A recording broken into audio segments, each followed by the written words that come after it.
Hello, Everyday Peacemaking community. Jon Huckins here,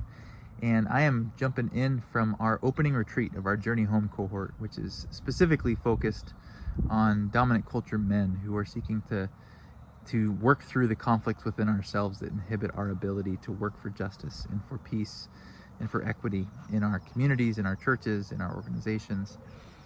And something that came up today in our conversations as we were gathering is the challenge for those of us that are in Christian community specifically to feel like we can show up in a space and be surrounded by people but feel completely alone.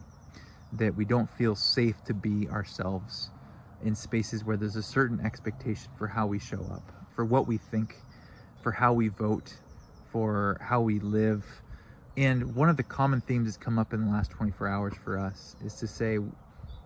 who is the community where we can actually fully show up as ourselves among? And if we can't enter a room, at least some specific rooms, and know that we are enough,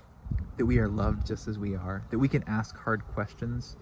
that we can share our doubts, but in those moments, we can sit with people who might believe on our behalf when we might not believe ourselves. And in this moment of so much deconstruction, conversations around that, and understandable dissonance and pain and trauma from the evangelical community, the struggle to find a community where we can show up as ourselves and be known is difficult. And so what does it mean for us as everyday peacemakers to have a community where we can enter up fully ourselves? And even in those moments of pain and dissonance and doubt,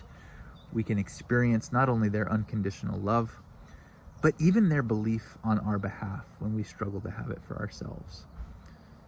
May we have that community, and if we don't, may we have an eye for seeing where around us it might come to be.